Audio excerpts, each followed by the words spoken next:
Hey guys, welcome to BP the Bible Perspective. Jesus told her 8-year-old son that she should run for office. Really? Really?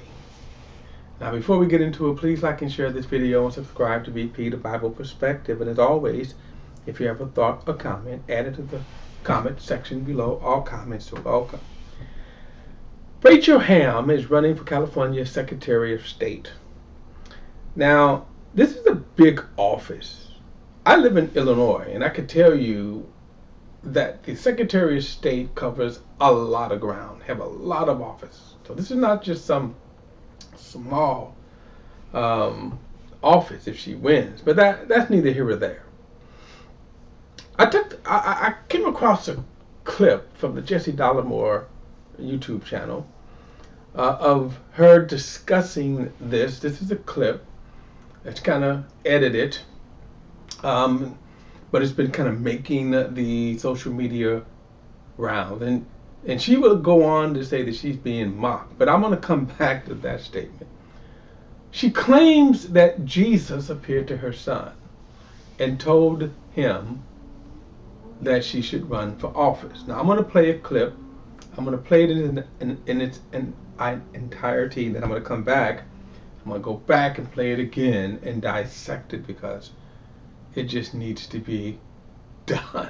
All right, here we go. Here's the clip, the actual clip. So I had spent a lot of 2019 and 20 having a lot of political dreams that I was in office.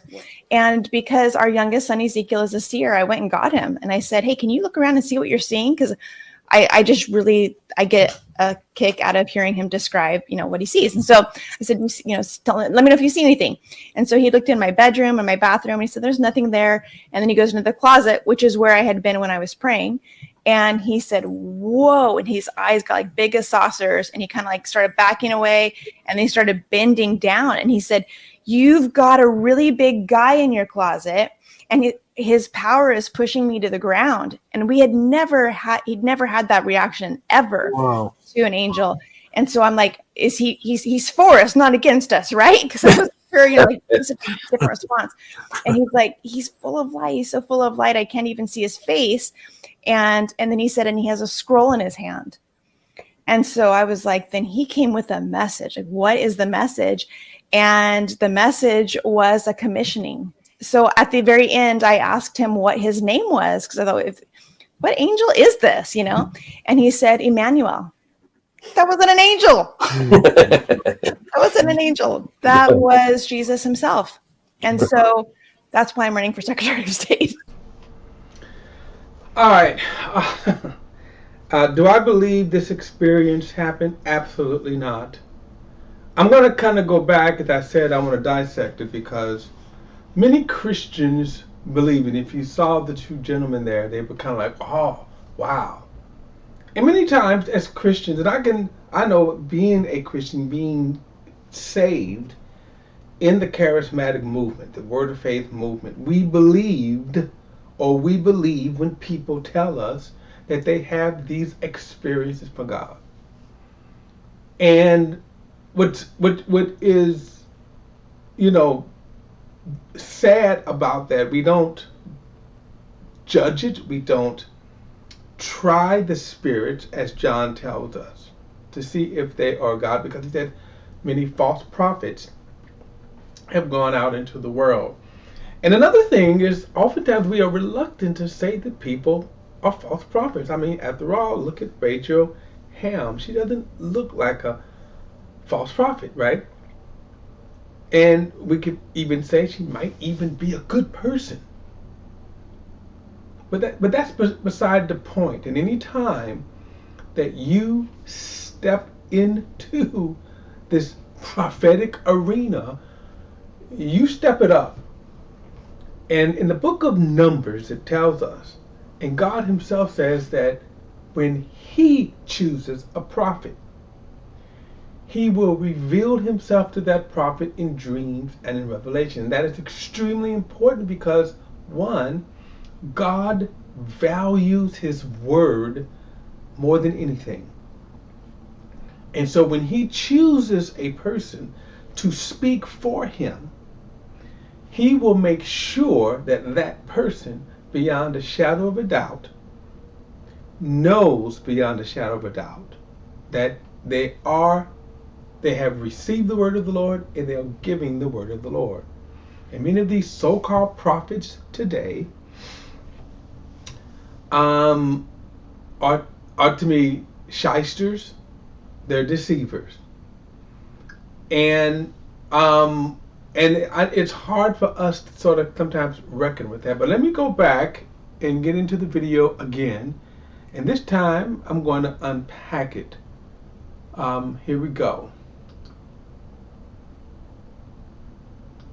So I had spent a lot of 2019 and 20 having a lot of political dreams that I was in office.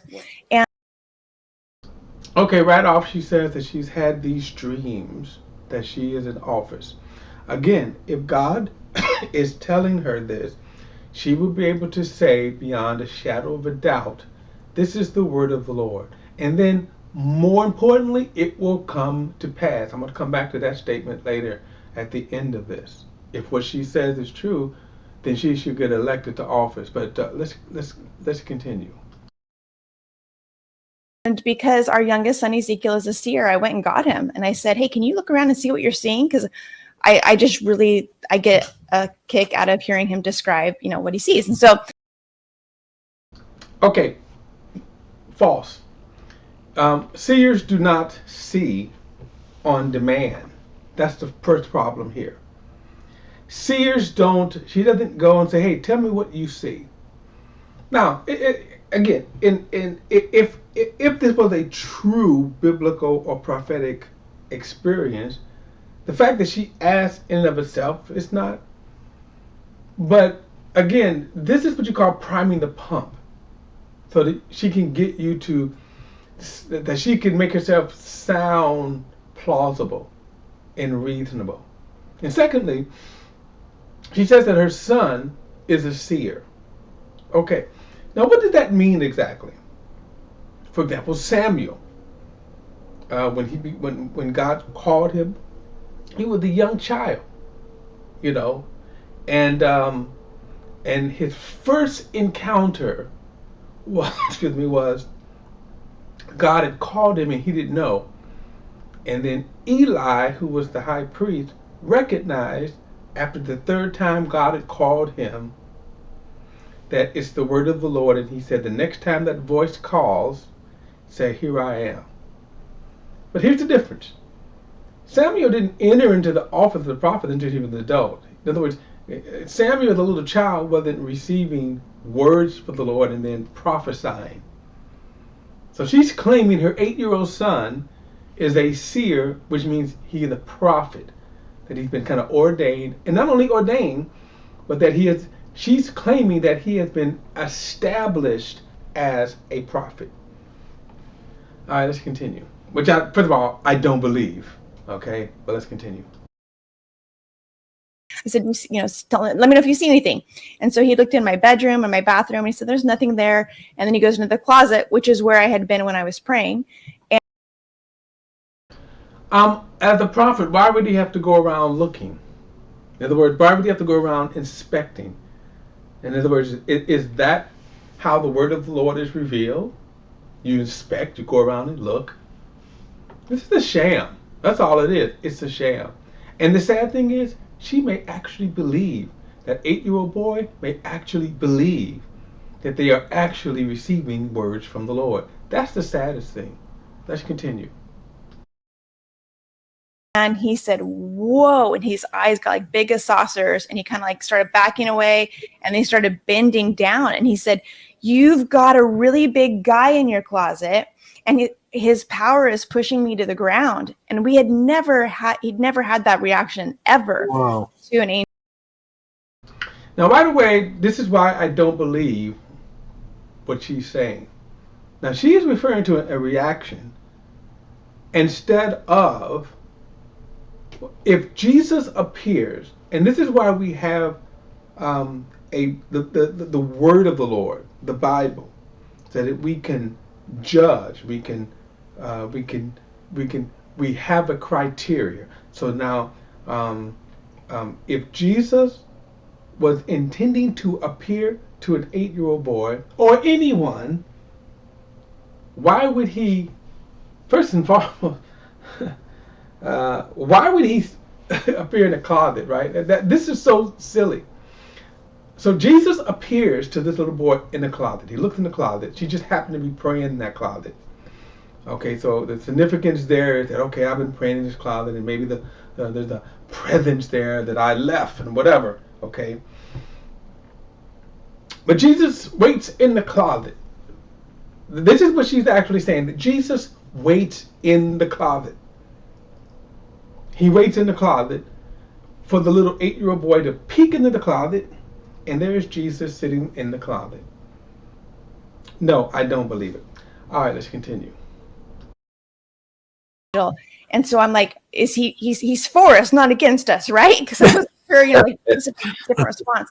And he's like, he's full of light. He's so full of light, I can't even see his face. Now, let me just say this. Of course you're going to say good things about Jesus, right? You wouldn't necessarily say that Jesus looks like, a mobster, or that Jesus looks nefarious, that Jesus looks, that darkness is coming, right? It's just like some of these people who claim that they go to heaven. That's such an easy mark. In other words, if I'm going to make up that a story that I went to heaven, well, of course I'm going to tell you how wonderful heaven is. I'm going to tell you how joyful it is, how peaceful it is, right? The very air that you breathe, it's just peace and joy. Of course I'm going to say that. You're never going to say that I went to the hood, I went to the ghetto part of heaven, You're never going to say that there was a drive-by shooting when I was in heaven. Like, wow, everything is, of course, is going to be good. Same thing if I say I'm going to hell. Well, hell is going to be bad. It's going to be fires, torture, all this kind of stuff. So the fact that she said, well, he has light, well, of course he does. But let's get to the part where, of course, what Jesus says. Here we go. And then he said, and he has a scroll in his hand. Now, I'm going to be petty right here. Really? A scroll? I would think Jesus would have an iPad. Okay? Now, I'm being petty. Okay? Of course, if the Lord appeared, he could have a scroll, but why not a book? Like I said, why not the iPad? All right, but I'm being petty. Let's continue. So I was like, then he came with a message. Like, what is the message? And the message. Now, this is important because he always comes with a message. And the message is always going to be verified. God himself will verify the message. You won't have to sell it. You won't have to validate it.